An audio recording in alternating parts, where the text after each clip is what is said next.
Peter is with me here, Peter Maxwell of the Inland Waterways Association of Ireland, and shock beyond shock. They're lovely posters pointing out Newry Canal in the age of steam. Here it is, posters that were up around Newry. These posters are being taken down by some crazed vandals who don't want to know about it. So it's a negative enough note to start on, Peter. You had this a couple of years back that people were vandalising your posters and your publicity. It's happening again. Yes, yet again, the ones put up only in the Newry area. Once you get outside towards Jarrett's Pass, it's not a problem at all. But it's very annoying. Yeah. The previous time we had to go around and keep replacing them. I think we replaced 3 times. But there was somebody got on CCTV at that time, but there was no action taken. We wouldn't want any action ourselves. No. But now, actually, it's not quite so serious because we have an electronic magazine. I think you get a copy of it, comes out every quarter. Yes. And that now circulates around about 800 people. Yeah. So, I mean, that's getting the word out anyway, you know, and that can't be removed or destroyed. Someone just doesn't like you. When I say you, I mean the Newry and Portadown branch of the Inland Waterways Association of Ireland. Yes, one could say that. I mean, you'd think it's maybe just vandalism, but there are other posters don't get taken down. Yeah, it so you're only seems to be- targeted. Well, we're targeted, yeah. But I mean, it's just, well, you can't point the finger and you can't say that it is being targeted or whether it is just vandalism. Well, certainly the police are watching it very, very carefully. Well, I was talking to Davy Beck on this, and Davy has his people very carefully watching the thing. Davy's the head of police in Newry, keeping an eye on it, and you have a lot of supporters out there. Oh, that's great to hear. You know, we're working at the at lock number 2 this coming Saturday. Right. And I see that there is now a no drinking sign at that on the pole beside that. Yeah. But whether the police will actually try and enforce is another thing. But I mean, I think we took out a quarter of a ton of broken bottles out of the bottle of the upper end of lock 2. There is a sadness in our community that people need to use 3/4 of a ton of bottles and broken stuff and glass, and they drink to that extent. I think it was wasn't just one night, Rowan. I think it was about 20 years worth. 20 years worth. Modest enough bit of a festival then. Well, that's it. I mean, there's something about it. Must be in the human psyche to go and sit beside water. Yes. and relax. And you take a drink with you. I mean, we all did it when we were young. I'm sure It'd be you nice. did as well. We did, but I mean, we would, as long as I can remember, I took it home with me. I took the bottles home. Well, sometimes I couldn't remember what happened to the bottles. No, we are inexorably drawn to water, are we not? Yes, and fire. And fire as well, yeah. I settle more for the water. Well, fire at midnight, in the middle of a campfire. We are there under the stars. You're drawn to it. Yes. Why does caveman come to mind? Oh, well, I think it has to be, you know. There's no two ways about it. We're only recent, you know. We are recent. Yeah. And it's, somebody said this morning, we were talking that the first human being to live to 150 has probably already been born. So there is an evolutionary process ongoing. Yes. And if we were to regress, we would find ourselves very quickly looking out of the front door of the cave. Yes, but I wonder what quality of life that gentleman will have at 150. Yeah, I hope it's all that we would expect it to be for quality, because we're losing the plot left, right, and centre here as you look around the world. It's wars, and threats of wars. Pointless. Yeah. It is really just pointless, and it's sad. It is hugely so. And then you come along and you have the gentleness of canal, another age, and an age of steam, and an age where people stowed up the fire and drove the water and the steam, and then we got some pictures, haven't we? Well, we have a picture of the poster. Yeah, we have poster picture there? No, we haven't. We haven't? No, we haven't. It's a Word document, not a... well, sorry, so we can't do that. My fault. Not at all. These things happen. But anyway, what's happening, and when is it happening, and where is it happening? Thursday night in the Sean Hollywood Arts Centre at 8 p.m. Yes. And we have a short talk on our own history project, which I'll tell you more about in a minute or two. And then we have the Railway Preservation Society of Ireland coming down with to give a bit of a talk and film shows. Now, they have films of steam trains along the Newry Canal. I see Newry. The name there, Fred Cooper. Yeah. And Fred is iconic in the world of cinematography. And the great...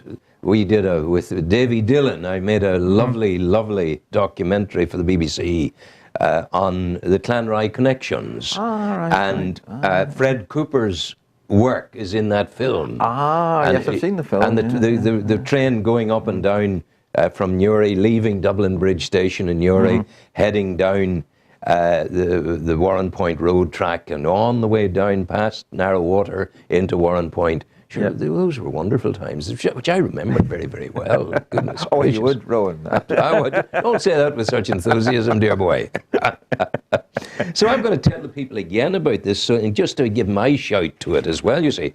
Oh, yay, oh, yay, oh, yay. The Newry and Portadown branch of the Inland Waterways Association of Ireland, that honourable and institution of inestimable value, of magnificent quality, really invite you along to the event, the Newry Canal in the Age of Steam.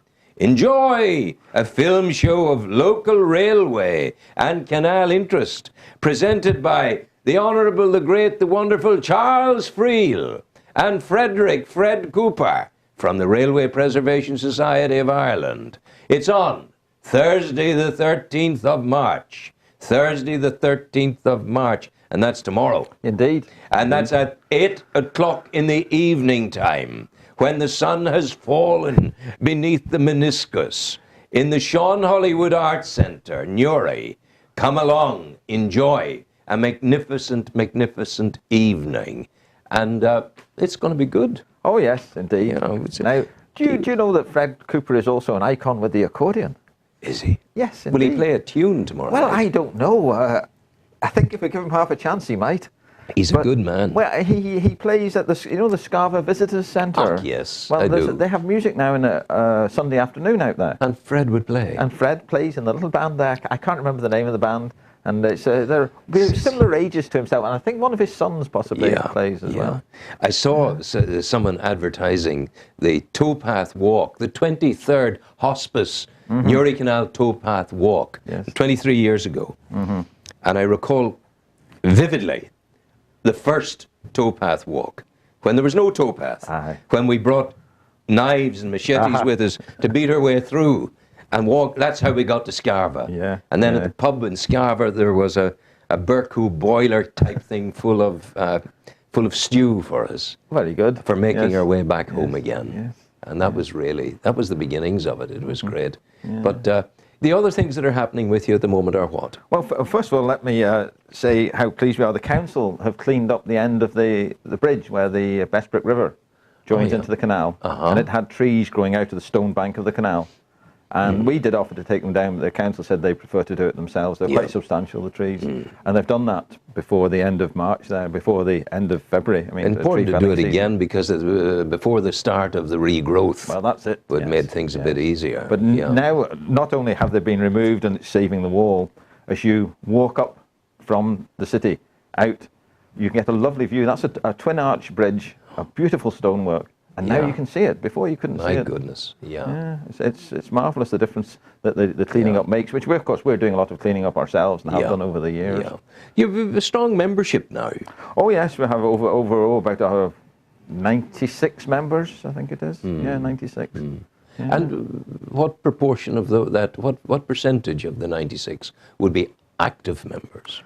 Actually, coming out to work parties, we sort of have a pool of in the region of 35, about a third. Goodness gracious, that's very strong. I mean, we'd only get about a dozen coming out at any one day, except when we organise a bigger event. I think we had 18 months ago managed to get 37 out on the one day. Goodness gracious, that's great. Oh, it's marvellous, you know. It's great. It's the stuff that restored the canals of England. It is indeed, and the Royal Canal. The Royal Canal was done in small sections down in by the groups south. and down the south. Yes. Goodness gracious. So people there's the call of the past acting on people, and people want to kind of preserve and develop old qualities.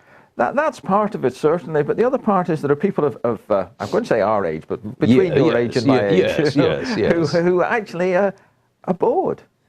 Bored, and they want to do something. They're not as busy as you would be, Rowan, you see. And thanks be to goodness for the busyness. You know, and they actually, when you get them along and give them a spade and say, we've got to shift 9 tons of stuff here out of this, my goodness. They just get at it. Yeah, and these are people who probably spent a lot of their life shying away from heavy work. hiding in corners, leaning on shovels. Listen to me. They did it. I saw it the day I it was the year after I derailed the train at Downpatrick. Yes. The year after that, went out and we saw the carriages being put together again. Everything, all the work going on and the polishing and all the planing and all the sanding and all the painting. We saw all of this going on, and then we saw a new track being laid, and this was being done by retired anaesthetists and somebody who had been all his life a headmaster, somebody else who had been a shopkeeper of a post office somewhere in East Belfast. All of these things were being done by people, most unlikely of people. Well, I don't know whether, they're not used to that sort of work in their lives. Yeah. And I think that they actually didn't realise what they were missing. Yeah, I think there's a lot. But also there's not the same pressure. You don't have to do the job. You can always turn around and say, no, I'm going home. Yeah. It's your own commitment that's keeping you there, which is not the same thing as getting paid for a job. Yeah. I remember the time when I tried to facilitate the Irish Rowing Union. And if you're in the Irish Rowing Union, I speak to you and tell you something of your history. They said to me when they were coming up for the first head of the river race, they said to me, would you help us row on your little boat that's there at the mooring halfway down the Fathom line in the canal? Could we use it as a safety boat? I said, of course you could. You're more than welcome. More than welcome indeed. And that's great. Everything's fine. And my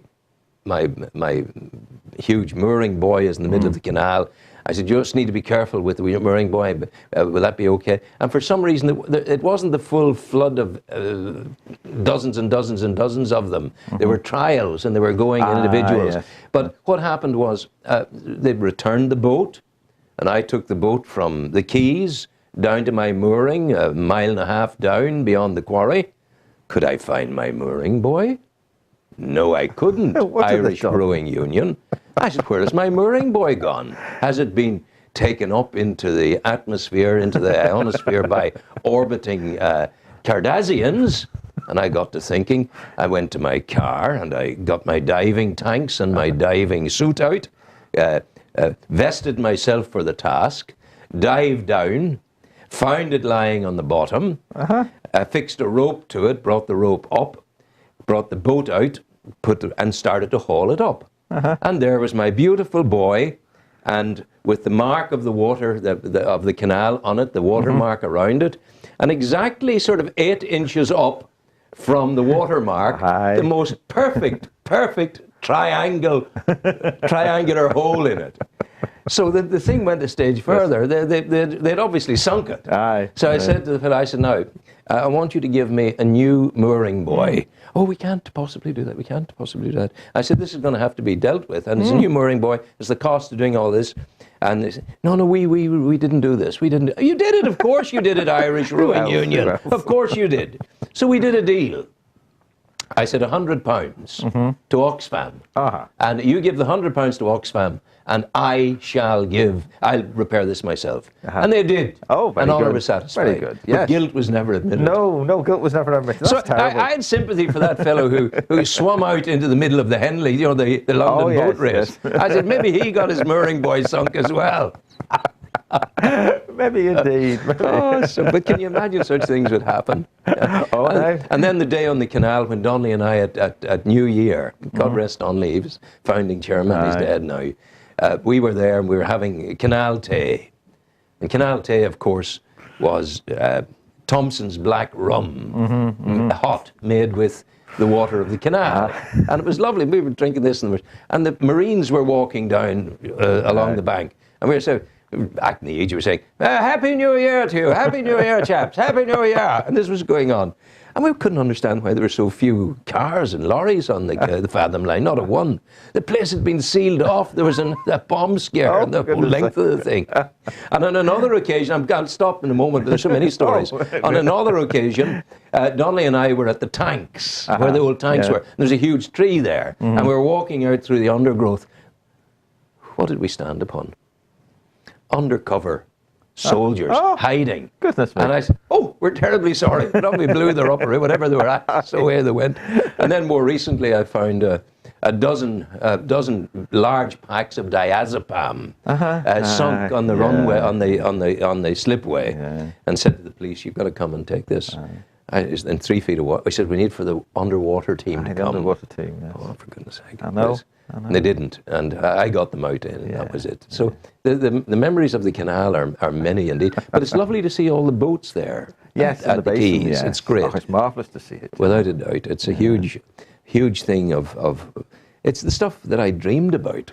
Yeah, well, you know, as you know, they started it off and then they put such a huge price on it that nobody could possibly afford it. But I think that's eased back because of pressure. Oh, yes. It's not so bad now. We forced it a lot ourselves. The association did. You did. Yes. And it only makes sense. You know, you don't mind paying Bangor or Howth prices if you've got Bangor or Howth and want that. Yes. But this is, I think Carrickfergus offered the example as a community, as a council marina.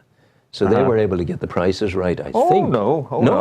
They'd be nearly expensive. They're one of the most expensive in Northern Ireland. They've lost the run of themselves then, I think. What happened in Carrickfergus was you could keep your boat in the harbour. Yes. For a very small sum of money if you're a resident of Carrickfergus. Wow. Now that's an ancient right, but the council very kindly let you keep that. Oh yes. And then there was a row about it, and they tried to move boats and they couldn't move them and so on. And I think, you know, it's one of these things that's still going on, I think. Still, yeah. And people, you know, being disallowed to drive their sheep up the main street and things like that. Yes, and all that. You know, it's all there. Yeah. It's all not there. wearing a sword and being fined. You know? So what else is happening with you? What's happening? Well, say we're working at lock number 2, which some people know as Riley's lock. Yeah. What needs doing? Oh, we have the upper set of gates working. We're in the lower set now. We're still cleaning. I think that I was talking to you the last day. We're saying we're going to try blasting the dirt away. Yes. And we've got another extra hose now. We bought extra hoses for the big pump. We have a huge pump now. And we're starting that on Saturday.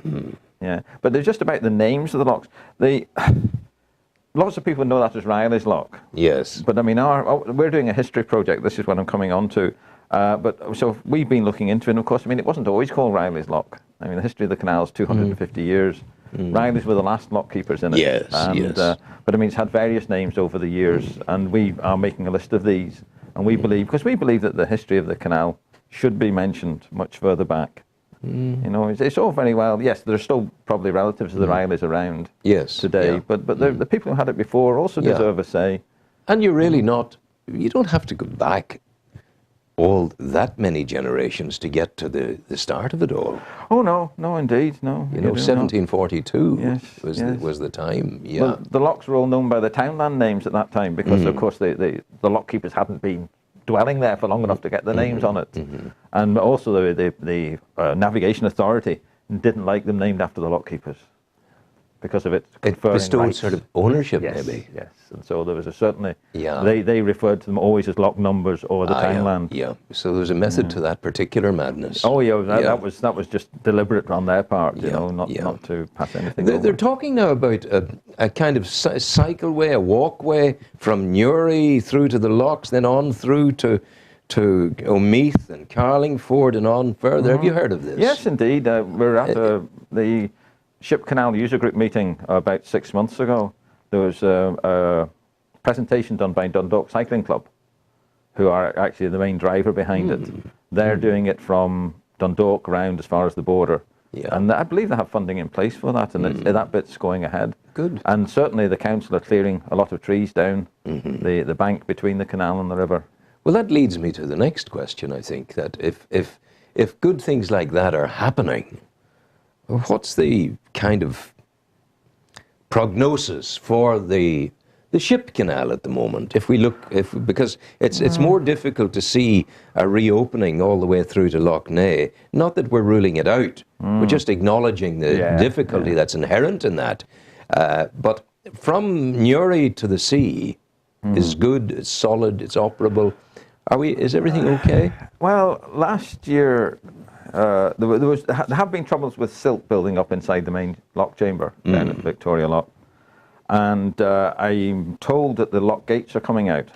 The outer set of gates, the sea gates, are going to be lifted out for repairs, maintenance and repairs, sometime in this coming financial year. Now, I thought it was actually going to be before the end of this month, but it's not going to be. It's going to be after it. There's problems with the sluices, the sluice gear. I'm told that the paddles that go up and down to control the water flow through the gates don't actually work anymore. That's simple mechanics, Oh, surely. no, I think they're actually corroded and broken. Oh, well, So they have to come out to be repaired. Yeah, I think they've done various repairs with divers. Yeah, well, they've got several hundred years out of them, haven't they? Oh, well. They're doing all right. I think that maybe not quite that old. Yeah, but I'm hoping that the gates themselves aren't found to be in bad repair when they lift them out, you know. Well, they've endured explosions and other things. Yeah. But one of the things I noticed, there is a kind of fulcrum effect.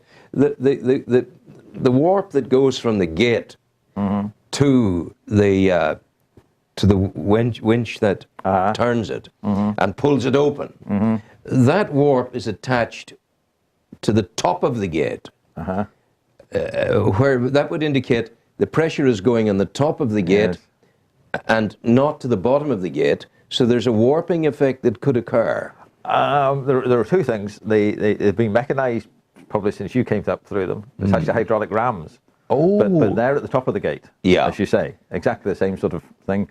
The gates themselves are so substantial. I mean, they're actually basically boats. Yeah. I mean, they're things that are this way. Yeah. And they're huge, huge thickness of steel, terrible weight in them. And I can't see any problem with this difference of whether they're pushed at the top or the bottom or that halfway works up. then. There's not an issue. It'd be quite normal. I mean, all the French canals have mechanised gates that are operated from the top. And they would be lighter gates than ordinary canal gates. No, I think that if you do the mathematics on it, all it does is it puts slightly larger loading on the hinge at the top of the gate than what should be on it. Okay. But they seem to be managing. But the biggest problem is silt building up and then stopping the gates from opening properly. The gate gets behind the gates. Have we a vision at all? We've had one or two magnificent rallies in the canal, wonderful rallies. Now, have we a vision at all for, say, 2015-16, for a major all-Ireland Irish Waterways Association, the Inland Waterways Association of Ireland rally in the Newry Canal? Is anyone thinking of that? Well, the problems we have is, as you say, it's the Inland Waterways Association of Ireland. So how do you get the boats to the canal? Now, this is the ship canal you're talking about. Yes, of course. I mean, you have to come by sea. Yeah, you do. Or you have to trail. Yeah.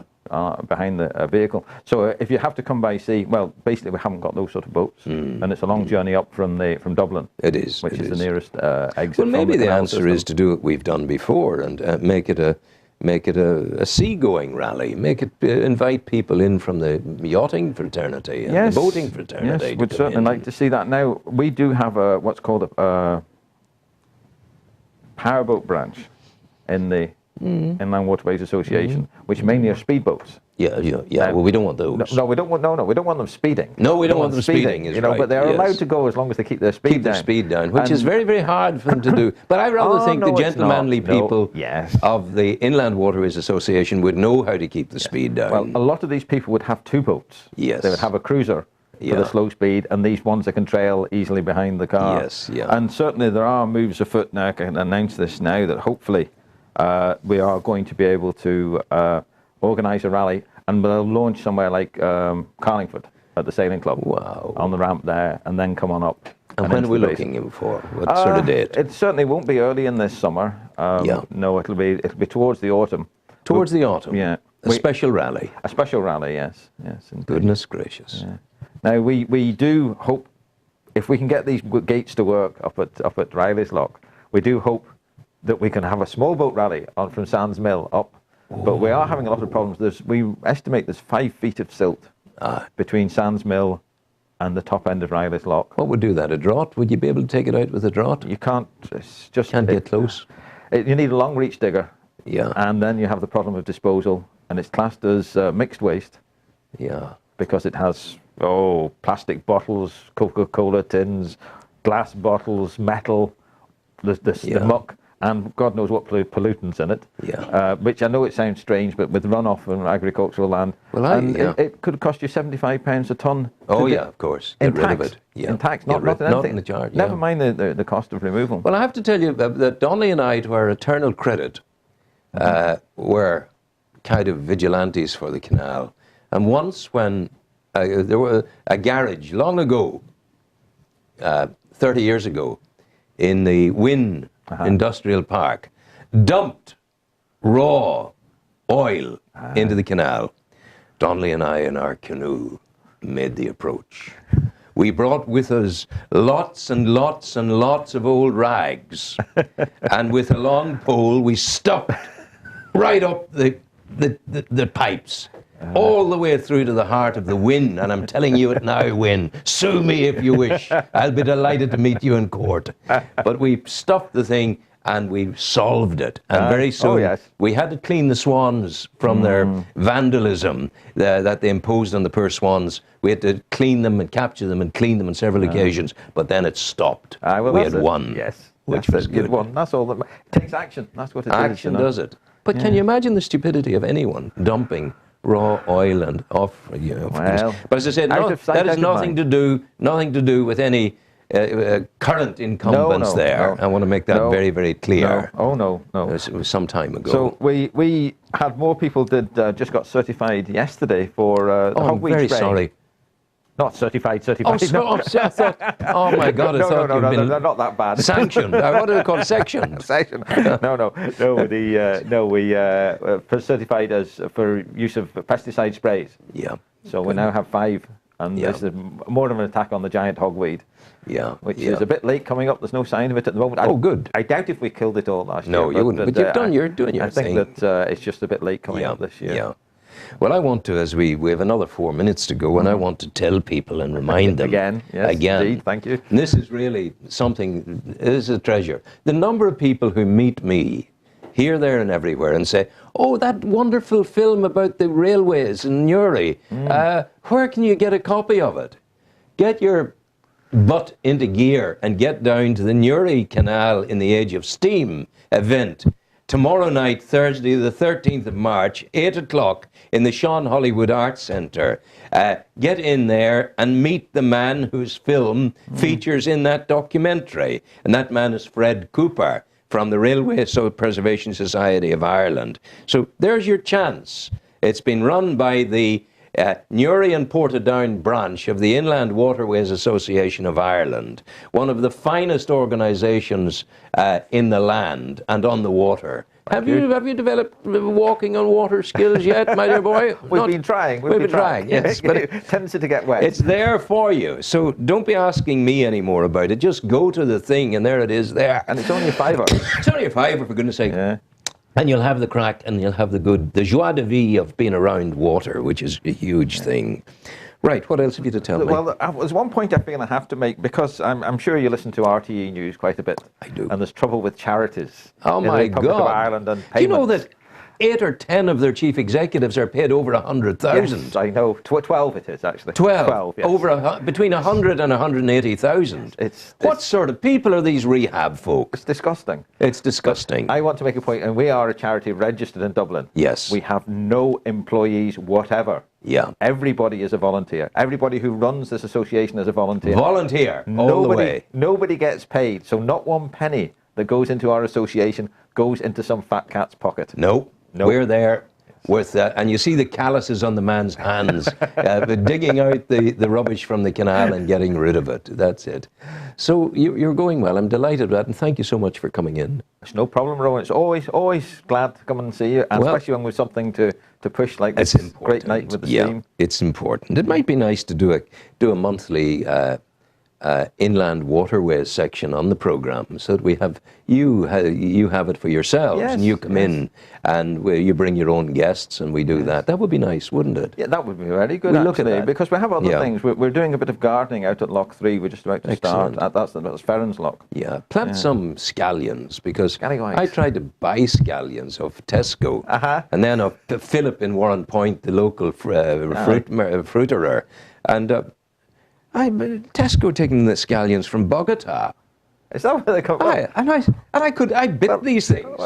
And it was like sauteed polystyrene. Well, there would be, but what time of year was this? This was the other day. Well, I mean... And then Philip says to me, Philip says, Rowan, no, we can't get any scallions at this time of year. Ours come from Mexico. come on. We could would they roast grow in scallions. Ireland at this time of year? Well, put them in a tunnel, they would, whatever, you know. No. You know, for God's sake. Anyway, fine, Dragonbook's tunnel out I there. think you mean a polythene tunnel, do you, at Glasgow? Yes, not a railway tunnel. No. We wish the folk well, and that's my guest has been Peter, and all my other guests. It's always good fun, and inshallah, I shall be with you tomorrow at the same time, 7:30 in the morning, bringing you more of the same. I'll be doing my best for you. In the meantime, you know, I offer you the good advice of my African friends north of the great river Niger. As you go about your business, when you've done your best and you feel you can do no more, you've given it your best shot, don't sweat the small stuff. My African folk would tell you, simply lay your head on your hand and leave the rest to God, whatever God you believe in. And in the meantime, go well, have a wonderful day, and be happy. Take care. Cheerio, and Peter, thank you. Right. All the best. Cheers.